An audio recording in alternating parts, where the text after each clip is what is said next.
This week in East Brunswick marked the opening of a special exhibit at School Superintendent Joseph Sweeney's office. It features artwork selected from students throughout the school system. We'll see some of those works later in the program. Wedding gowns from days gone by is the theme of an exhibit at the Brunswick Square Mall, which begins this Thursday. This week we'll preview gowns which will be exhibited from the East Brunswick Museum's collection of fine antique clothing. On this week's installment of Consumer Aware, Adrian Eisner of the Township Consumer Affairs Office will discuss smoke detectors.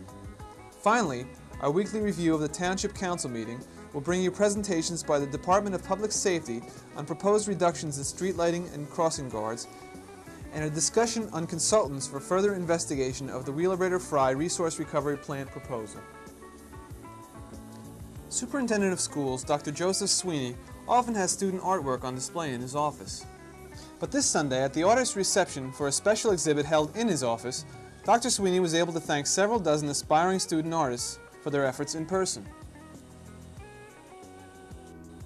The exhibit, organized by Kenneth Koppel, Arts and Humanities Supervisor, features student work selected by individual teachers throughout the school system. All township schools are represented. Following the reception, certificates were given to the students. The exhibit is due to be moved to the library later this week and will remain on exhibit there for the rest of February. Now let's have a look at some of the artwork.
In other school news, the high school will be presenting Shakespeare's The Taming of the Shrew this weekend at the high school auditorium.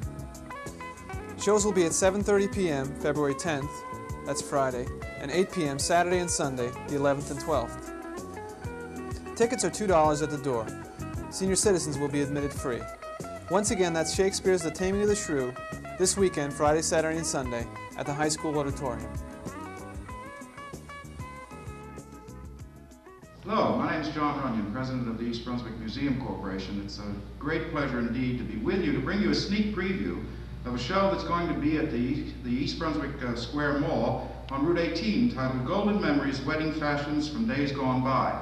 This show is being put on by the museum and the Middlesex County Heart Association at the mall from February 10th to 14th. I hope you'll enjoy this preview, but I hope even more that you'll go to the mall and participate in the events there and take advantage of this marvelous show. I'd like to bring you first a wedding dress that has recently been acquired by the East Brunswick Museum, and it's a lovely, lovely dress that's approximately 75 years old. This lovely satin wedding dress you're seeing was recently donated to the East Brunswick Museum by Doris and Ben Herbert. It was Ben's mother's dress, Sarah Herbert, and she wore it at her wedding in 1904. Our first model is Kristen Ann Axelson, wearing her great-grandmother's wedding dress from 1906. Frances Zitka Swedrick and her husband Henry were at the wedding ceremony where she wore this dress at St. Mary's Church in South River on January 21st, 1906. The dress is made with wool and cotton lace inserts, and notice the small handmade buttonholes and the fine pin tucks on the back of the gown. Krista is wearing her great-grandmother's wedding band and cameo brooch as well, a real replication of that exciting day on January 21st, 1906 by her great-granddaughter. Thank you.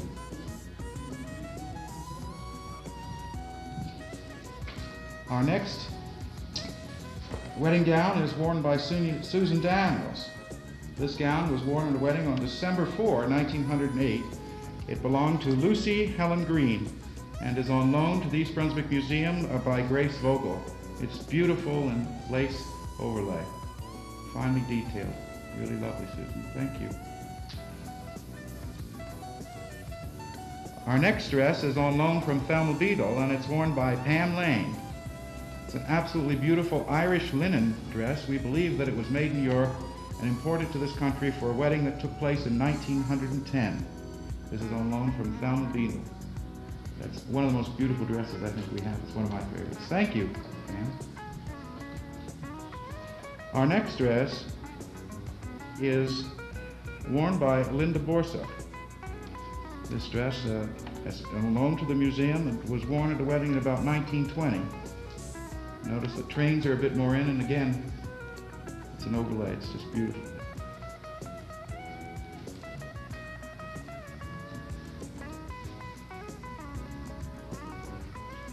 Our next gown is worn by Mary Lee Litkowski. This dress is circa about 1932, satin and lace. You see the Depression influence on fashion. It's just lovely. Thank you very much, Mary Lee. Our next dress is worn by Janet Corey. It's the wedding gown of Evelyn Beadle and was worn in 1943 at Evelyn's wedding here in East Brunswick. A beautiful train. Just lovely. Thank you. Our last gown is worn by Lacey Galgansky, and it's on loan from Irini Sokolow from her collection of older clothes, and it's from the early 40s as well. Both of these dresses are either in satin or silk, just beautiful.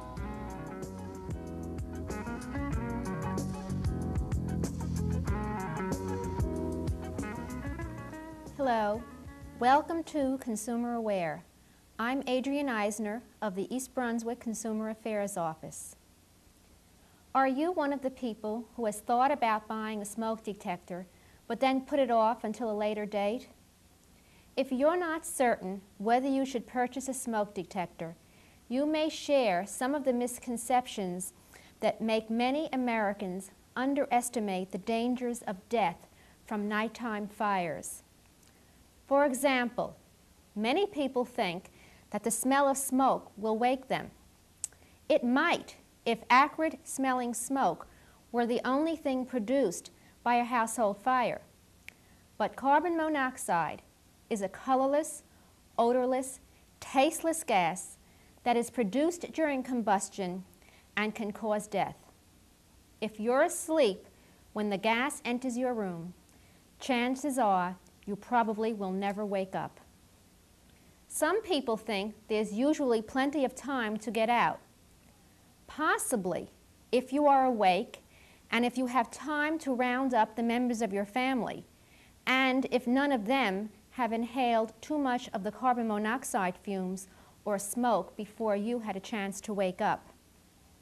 Many people think that fires happen only to other people, and this is perhaps the most dangerous idea of all. How effective are smoke detectors? They won't prevent fires, they won't protect your property, and they won't put the fire out for you. But they will provide you time to get out of your house, get your family out safely, and give you a chance to call the fire department. There are two basic kinds of smoke detectors, ionization and photoelectric. The ionization detectors utilize a small and carefully shielded bit of radioactive material. The photoelectric type detects smoke by means of light reflected by the particles of smoke. The information that is available at present shows that either type will provide adequate protection in case of a fire. It is recommended that in a two-story home there should be one detector on each level. The detector should be located as close as possible to the bedrooms. The simplest rule for locating the basic smoke detector in your home should be between the bedrooms and the rest of the house, but closer to the bedrooms.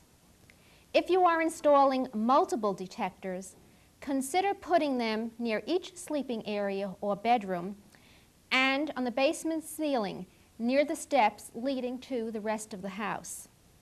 Smoke detectors should be tested once a month and batteries replaced when necessary. Most manufacturers back up their detectors with a service or replacement warranty. If your detector begins to malfunction during the warranty period, be sure to let the manufacturer know and follow the instructions. If you have any questions about the purchase of a smoke detector, please call the Consumer Affairs Office. We are there every day, Monday through Friday, 9 a.m. until 1 p.m. Our telephone number is 390-6954. And thank you for joining me on Consumer Aware.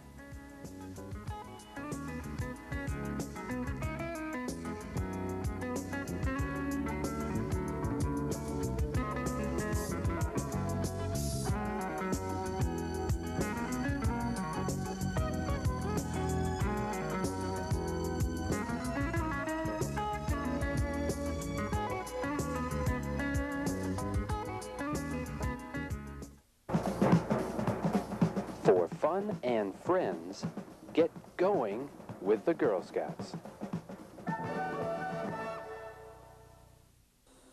At this week's Township Council meeting, Director Thomas P. Terrell and Captain Steve Thomore of the Department of Public Safety made presentations on the proposed reductions in areas of school crossing guards and street lighting. Captain Thomore explained the Board of Education criteria which the department used in its evaluation. Targeted for elimination are guard posts at Route 18 and Ruse Lane, Route 18 and Racetrack Road, Hammersholt School Driveway, Ruse Lane and Canterbury, and Gage and Whitehall. The reductions will save the township $2,200 for each guard post. Director Terrell responded to the question of whether the resulting budget savings would jeopardize the safety of children. I don't think that anyone can say we're balancing the safety of children against $2,200 that I mentioned earlier. What we're simply saying is, how much can this township afford to do that isn't required by the only existing criteria? One might want to apply, we could have all sorts of additional police officers, and we'd reduce the margin of error and increase safety to a certain degree. The question is, according to the existing standards, are that number of police officers needed? Are that number of crossing guards needed when you balance it against all the other needs of the township? And we're simply saying these are marginal. We've, as I understand it, over the past few years, looked very hard at these and raised serious questions. That's all we're saying. We're not trying to equate the safety of children to the dollar.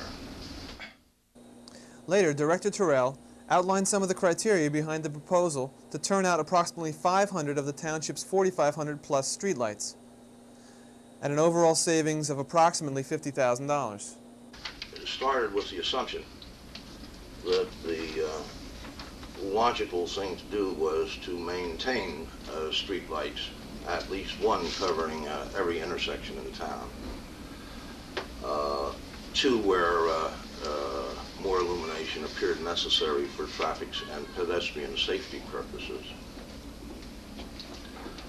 That there be traffic lights retained at all dangerous curves and all high accident areas.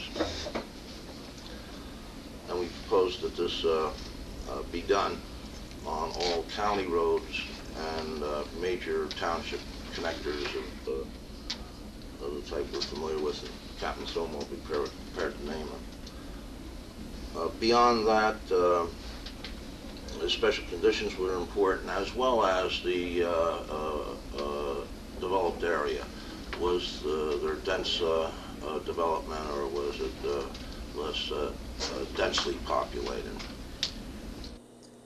The the department found no consistent standard in current spacing of street lighting in town. So very clearly there's no consistency regardless of the population density. It seems to be a creature of the development. The older sections of town have less street lighting further apart than the newer sections. And I'm not sure that that's equitable because it seems to grow that way. We can find no other discernible reason. Beyond that, the problem is further complicated with in our efforts to come up with an ideal criteria or standard by the fact that we're talking about 3 different kinds of lights. The more efficient and less expensive high-pressure sodium, and you might interject a number here, that's $88, is it not, Steve? And we have been for some time engaged in an upgrading program, but however, the utility companies have not been able to install them with the rapidity we would like and realize the savings they promise in each one. The other lights, the mercury vapor lights, cost $96 rather each. And beyond that, we still have a certain amount of incandescent lights. And you come to our last, and I think our most important overriding criteria that we recommend be used throughout the township in making all of these judgments in the future. And that is that the light should serve a community purpose and not be meant to accommodate a single home or enterprise. And of course, there's no intention of doing anything in the populous and areas, public places, places where people congregate. We want to approach this sensibly. We have determined, using criteria of, on average, each light being spaced between 3 and 4 utility poles apart would be adequate in most of our county roads, major connectors operated by the township. In all cases where there has been a question, we have decided in favor of the light. Therefore, we would recommend that about 435 of these lights be removed. Of the intersections? No. On county roads and major township connectors. Applying the same standards to the industrial area, we recommend 32 be eliminated. We have yet to get the actual numbers from the utility companies for the lights on Route 18. There are some 200 of them, we know. However, there are reimbursements by the Turnpike Authority and the Department of Transportation, so we really don't know how much East Brunswick, how many East Brunswick itself pays for, and thus far, after some 2 months, the utility companies haven't been able to tell us either. Therefore, at the recommendation of Mayor Fox, and I'd like to thank our own initiative, we want to conduct an entire audit on exactly what we're doing in terms of streetlights, since the people in the business aren't able to tell us. We also would like to conduct further inventories, and therefore we are recommending a phased approach. Not touch it all now on the residential areas or the major feeders. An example would be Fern Road, until we get a better understanding of just the distance apart, the density of the areas served, and that sort of thing. The council also discussed the further use of consultants for the investigation of the Wheeler-Brader Fry resource recovery proposal. Last year, the township engaged lawyer Louis Golshore and the firm of Rogers, Golden, and Halpern. Here, Council President Geraldine Weber asked Township Planner Carl Hintz about the Township's needs for 1983. Is what you're saying that you think that you may need more specific consultants rather than one general? That's what appears to be coming out of this. Mr. Tanner and I and Mr. Goldshore, in a sense representing the staff, if you consider Mr. Goldshore staff, he sometimes seems like staff because he's around here somewhere. But we have been looking at it, and we've been attending the meetings and so on, the kinds of things that Rogers Gold and Halpern are doing for us, so that I could sit back in my office and do other kinds of tasks, and Mr. Tanner could do engineering work and take care of the roads and drainage and things like that, rather than us two handling the resource recovery application. However, we've already gotten into the thick of it seems, and if you examine carefully the Rogers Gold and Halpern firm, they're basically a environmental planning and engineering firm, civil engineering. We're saying that's our disciplines. Now it's just a matter of whether you want to spend the money outside and have them do it, or whether and go after just some kinds of standard reviews that are almost, like, so what, or do you go after the guts of it, which are the things that seem to be coming out of this. The Council is expected to hire specialists in air pollution and traffic engineering and to continue funding Louis Goldshore's efforts. Councilwoman Elaine Denahan expressed concern over whether $50,000, which the Council is expected to allocate next week, will be enough to serve the purpose. Okay, but we don't know how much we're going to need, and we don't know how much we're going to need in August. We're not sure what October will bring. And I don't want to see us draw a line for $50,000 so we can meet the budget in March and then come up short and have to deal with somebody perhaps that's second rate. I don't think anyone's saying that. What we're looking for is the best experts that we can find in the fields that we think that we need them, and are beginning to build a budget that may come in at over $100,000 by the time we get done. But I certainly wouldn't leap to the conclusion that we were trying to do it cheaply. Okay, as long as that we understand that we talked about $100,000 2 weeks ago. Well, except that If we don't use the money, okay. At the time that I made the budget, gave you the budget recommendation, it was still the thought of back at the time that we had to put the budget together, it was still the thought that we would use Rogers Gold and Halpern. And this discussion has evolved since then, where after several meetings with the county people and so on, we've come to the conclusion that the RGH work would be duplicative of stuff that's going on, and we can spend our money better some other way. Now, we can sit here all night, and I won't ever convince you that we would have come to the same decision anyway, maybe. But I mean, I think we would have, but it doesn't matter. I think you have to assess it in terms of, do you feel that this is adequate coverage? And I do, and I'm recommending it not for non-budgetary reasons, because I just think it's the best way to spend our money. I'd remind you that we started out last year with no money budgeted for reviewing the wheelbarrow fry application, and by stopping things here and saving there, we were able to cover it. So, I mean, as John pointed out a couple of weeks ago, the management of the budget is a dynamic thing, and this we will not ever say this while a double negative. We won't ever stop doing what we should be doing on this application because we don't have the money. Okay. This is a priority. Yes.